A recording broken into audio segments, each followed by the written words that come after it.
Durante la Segunda Guerra Mundial, Allen Dulles organizó la Oficina de Servicios Estratégicos de los Estados Unidos. En 1947, por razones de seguridad, esa Oficina de Servicios se transformó en la Agencia Central de Inteligencia, la CIA. Según la ley, este organismo no tendría funciones de policía, ni de emplazamiento, ni de exigir la observancia de la ley, ni de seguridad interna. Exclusivamente, según la ley, la CIA se ocuparía de la información exterior. Sin embargo, la CIA se ocupaba no solamente de la información, sino de la intervención, a veces descarada, en los acontecimientos internos de muchos países. En 1953, la CIA fue responsable en gran parte de la caída de Mossadegh en Irán. En 1954 fue responsable en parte de la caída de Jacobo Arbenz en Guatemala, e incidentes como los del célebre avión U-2 sobre la Unión Soviética o el de Bahía Cochinos en 1961 dan una idea de la tremenda fuerza que la CIA ha adquirido a lo largo de estos holgados 30 años. Hasta tal punto su presupuesto es gigantesco y su poder está extendido por todo el mundo, y su influencia en la política interna de los Estados Unidos es tan decisiva que, con razón, se le ha llamado a la CIA el otro gobierno de los Estados Unidos. Y la CIA nos interesa a nosotros, nos interesa aquí porque parte de ese tremendo presupuesto que maneja la CIA está utilizado para reunir datos, reunir información y también intervenir, controlando de alguna manera el tema de los ovnis. Esto es algo que hemos dicho con frecuencia aquí, que lo han dicho todos o casi todos los ufólogos, a veces con conocimiento de causa, a veces haciéndose eco simplemente de los rumores. Y el hecho de que la CIA intervenga en el tema de los ovnis ha sido visto con reticencia, con escepticismo por los medios o la mayoría de los medios de difusión. Sin embargo, es un hecho real, es un hecho auténtico. Un hecho que a veces adquiere unas especiales características. Durante un congreso, el primer Congreso Nacional de Ufología que se celebró en Barcelona el 3 de diciembre de 1967, un amigo e investigador del tema de los ovnis dijo textualmente estas palabras: la CIA está intentando controlar la fenomenología extraterrestre y la fenomenología parapsicológica como nunca antes había estado haciéndolo. Por ejemplo, hay en esta sala por lo menos 2 personas que yo haya visto, acaso 3, que actualmente están siendo pagadas por los servicios de inteligencia americanos. Y muchos de ustedes son grandes y buenos amigos de ellos, y les están pasando informaciones amistosas que ustedes no saben a dónde van a parar en realidad. Estas palabras, que significaron un auténtico revuelo en ese primer Congreso Nacional de Ufología, fueron dichas por Andreas Faber-Kaiser. Andreas Faber-Kaiser es un hombre que no dice las cosas alegremente. Todos los que le conocemos y hemos seguido su obra sabemos que actúa con razones, que actúa con objetividad y que sus palabras son fundamentadas, no son gratuitas ni mucho menos. No sería necesario, pienso yo, presentar a Andreas Faber-Kaiser, pero tal vez alguno de ustedes, no habitual a los temas que componen el Más Allá, no le conozca. Andreas Faber-Kaiser es de origen alemán, nació en Barcelona, dirige actualmente y desde hace varios años una revista especializada en estos temas, Mundo Desconocido, y ha escrito a lo largo de este tiempo una serie de libros, algunos de ellos francamente interesantes. Yo diría que todos, pero muchos de ellos han despertado polémica. Recuerdo Sacerdotes y Cosmonautas, recuerdo Jesús vivió y murió en Cachemira. Ya nos hicimos eco de ese libro en alguna ocasión, que despertó más de una airada protesta por parte de algunas personas. Y ahora, y haciendo de nuevo incidencia en ese tema de la CIA, Andreas se ha propuesto demostrar que sus palabras en aquel Congreso de Barcelona no eran gratuitas, como les decía antes, sino que están documentadas, y documentadas con documentos, valga la redundancia. Él ha escrito 3 libros, de los cuales ya ha aparecido uno, sobre los ovnis, archivo de la CIA. El primero se hace referencia en él a la documentación y memorandos de la CIA en torno a este tema. Estamos hablando, Andreas, de realidades, no estamos hablando de sospechas ni de ficción, sino de hechos absolutamente comprobados, ¿no? De hechos, porque tú dijiste yo he escrito 3 libros, de hecho no he escrito los 3 libros, he conseguido un material documental y son documentos extraídos del archivo de la CIA y de otros archivos de inteligencia americanos. Entonces sí, hablamos con realidades porque hablamos sobre documentos. Andreas, eso suena como un poco de película de espías, documentos extraídos de los archivos de la CIA. ¿Cómo? ¿De qué manera? ¿A través de qué medios? Bueno, no es tan de película de espías, porque hay que tener en cuenta que el año pasado un grupo de ufólogos, ateniéndose a una ley americana, que es la Freedom of Information Act, la ley sobre libertad de información, presentaron una demanda judicial contra la CIA para que en el marco de esta ley de libertad de información diera a publicidad todos los documentos que poseía sobre el tema OVNI, o sea, todo el archivo OVNI de la CIA, de hecho.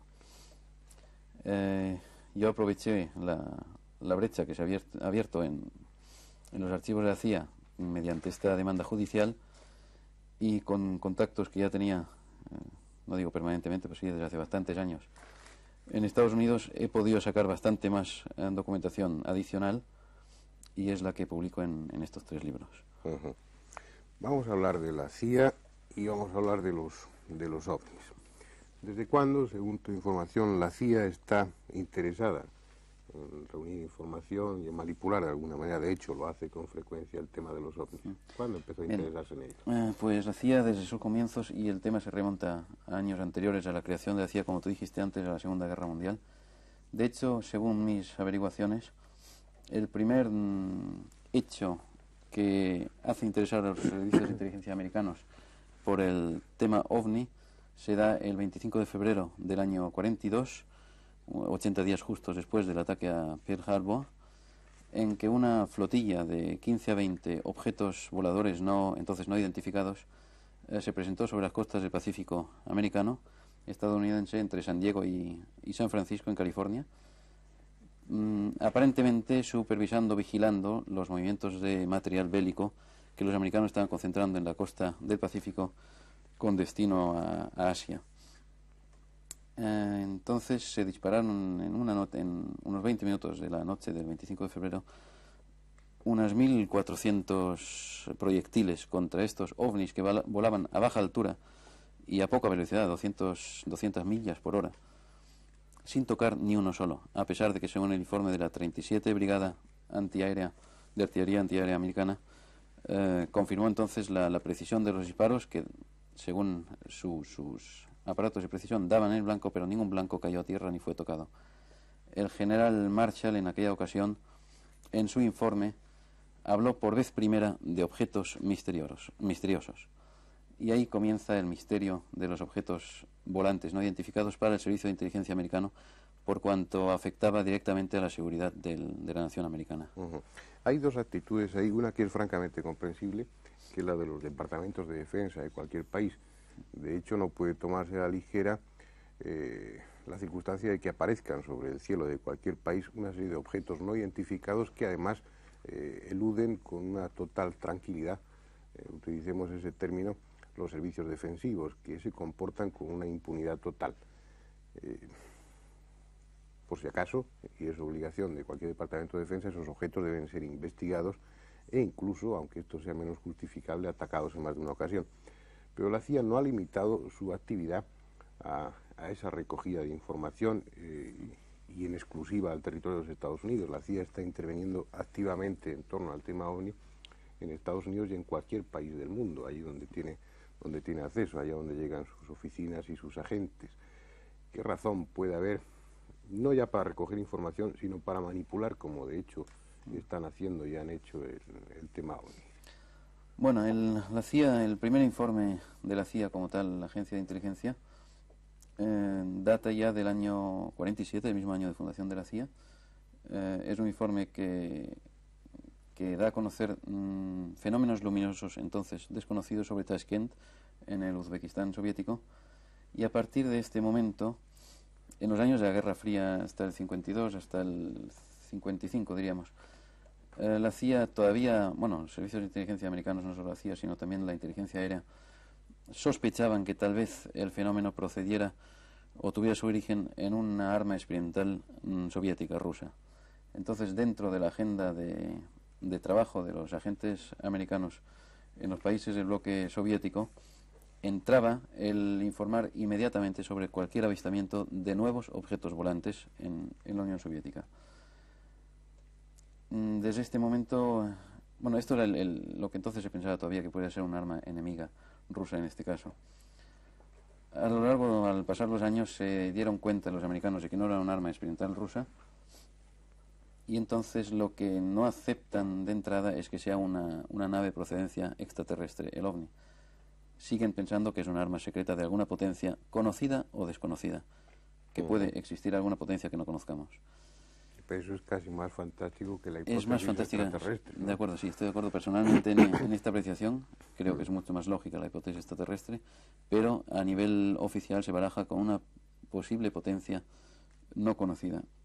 Pero, Andreas, eso, bajo mi punto de vista, justifica, creo que justifica plenamente, el que la CIA, como cualquier otro organismo, se dedique a la recogida de datos en torno al tema OVNI. En definitiva, es un fenómeno desconocido que potencialmente es peligroso, puesto que no pueden ser controlados de ninguna manera y parecen burlarse de las armas convencionales que utiliza la tecnología terrestre en este momento. Pero ¿qué razones puede tener la CIA para manipular el fenómeno, para manipular la opinión pública, para lanzar cortinas de humo, para distraer de alguna manera a la gente en torno al tema OVNI? ¿Qué razones se te ocurren a ti para eso? Una pura razón que se desprende de estos documentos, además, de seguridad nacional para Estados Unidos. O sea, el OVNI presentaba un doble peligro en cuanto a su visión sobre el cielo americano.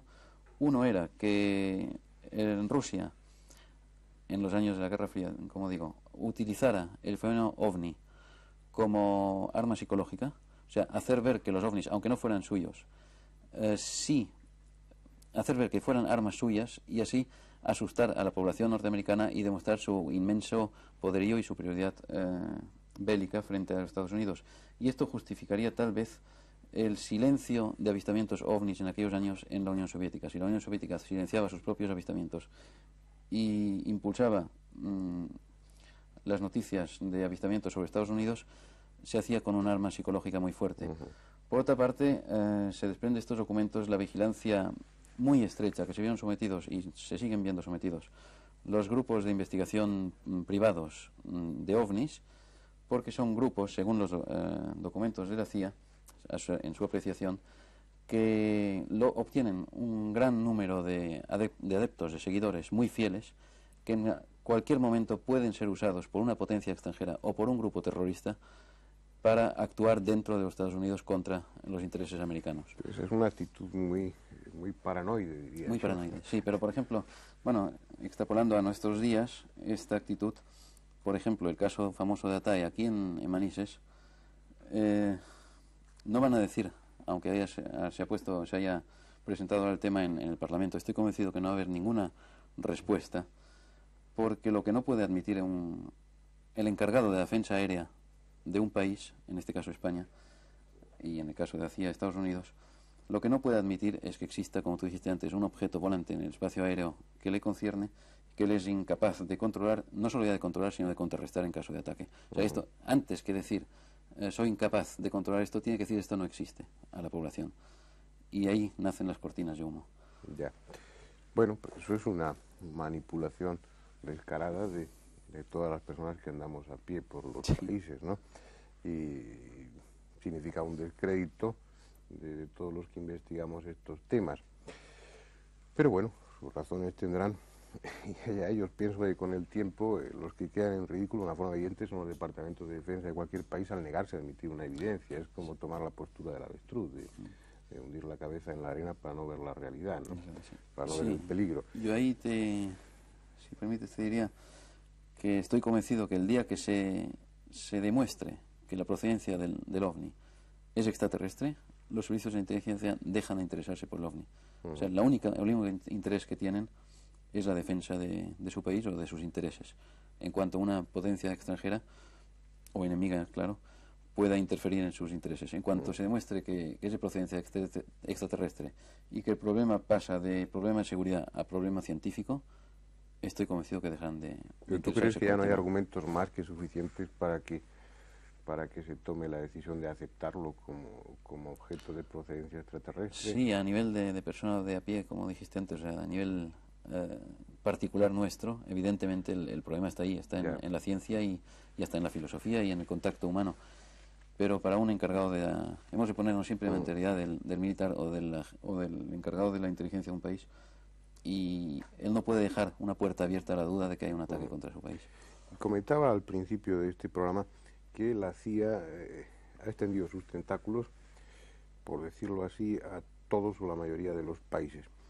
Y comentaba pues su intervención decidida en algunos acontecimientos que habían sucedido pues en Irán, en Guatemala, hace ya bastantes años, por no citar otros acontecimientos más recientes. ¿Sabes, hay en tus documentos o en tu investigación evidencia de que la CIA, en torno al tema OVNI, esté actuando aquí en España también? En España está actuando, sí, está actuando, desde luego está recogiendo información. No sé si ha dado directrices de cómo actuar el Servicio de Inteligencia Español o la Fuerza Aérea Española. Es posible. Lo que te puedo decir es que hay americanos en los centros de control españoles, como los hay en otros países. Por ejemplo, hace pocos años, en el 76, creo que hubo un avistamiento muy importante en Bahrein, que es un estado minúsculo perdido en el Golfo Arábigo, de un OVNI. Nosotros solicitamos información al aeropuerto, al propio príncipe heredero de Bahrein, sobre este avistamiento, y nos contesta un americano diciendo que es una información reservada. Si esto sucede en un minúsculo estado como es Bahrein, imagínate lo que sucede en un país más integrado en Europa o en Estados Unidos, en América. Hay intervenciones claras en que, se desprende de los documentos, de que en cuanto hay avistamientos OVNI, los encargados de la seguridad o de la defensa aérea del país en que sucede el avistamiento conectan automáticamente con la embajada americana y vía Departamento de Estado llegan a los archivos de la CIA estas informaciones. Tú, cuando decías eso que comentábamos antes en el Congreso de Ufología de Barcelona del año 77, cuando señalabas que en esa misma sala había 2 o 3 personas que pertenecían o que estaban vinculadas a la CIA y que recibían información, o que les dábamos información inocentemente los que investigamos estos temas, ¿realmente estabas haciéndote eco de una sospecha, o sabías o tenías evidencia de que esas personas que tú señalabas, que no señalaste, no identificaste, pertenecían o estaban vinculadas a la CIA? Bueno, 2 de ellas tengo pruebas concretas. La tercera dije ya entonces que 2 o 3 personas, porque la tercera persona estaba por confirmar y sigue estando por confirmar. Ya. Entonces se te criticó el que, bueno, si eso lo sabías, ¿por qué no identificabas a esas personas? ¿Por qué no decías quiénes eran para así dejar de darles esa información? ¿Por qué no lo hiciste? Por seguridad de ellas y del tema en sí. O sea, creo que ya es suficiente. Tal vez ya dije demasiado diciendo que había estas personas ahí. Creo que era necesario decirlo, era un toque de aviso, simplemente, de que no todo queda entre amigos o entre investigadores privados, sino que estamos alimentando otros archivos que luego manipulan estos datos. Lo que no se puede dar son los nombres, no ya por seguridad de ellos mismos, sino de todos los que estamos, del tema, no de los que estamos en el tema, sino del tema, porque si poco acceso tenemos ahora, o poco se nos abren las fuentes oficiales, mucho menos se nos abrirían si vamos dando nombres de gente que está implicada. Por ejemplo, se me ocurren muchas preguntas. Lo que sucede es que el tiempo, como siempre, es limitado. Por ejemplo, si los hombres de negro, los célebres hombres de negro, en el supuesto de que realmente existan, y datos hay para pensar que sí, que existen, testimonios hay bastante fiables, ¿podrían tener alguna vinculación también con la CIA, o es algo que no sabes? No lo sé. De hecho, creo poco en los hombres de negro. Conozco los datos que dices, pero ahí yo no me atrevería a afirmar al 100% que no sean invenciones de los investigadores que dicen haber sido visitados por hombres negros para darse un mayor aire de misterio ellos mismos. Desde luego son tantos los casos que cabría pensar que hay algo. En cuanto hay tantos casos sobre un tema, algo hay de verdad. Que sean la CIA o otra organización, no lo sé. Esto es un poco como el tema humo, que desde luego hay una gran organización manipulándolo, pero que sea extraterrestre humo no lo creo.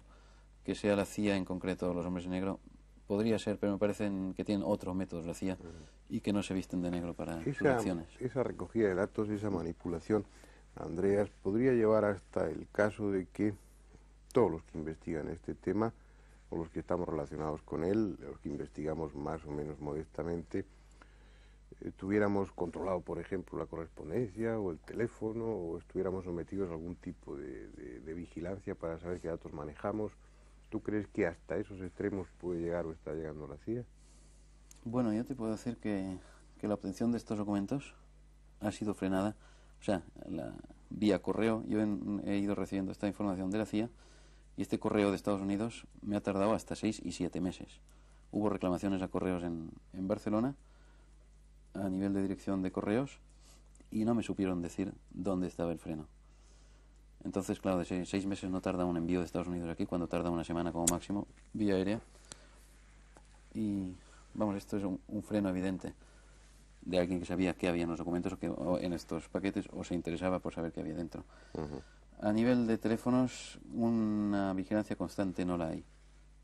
Yo creo que es más a nivel de con quién tratamos la vigilancia. O sea, vigilar nuestras amistades, vigilar nuestro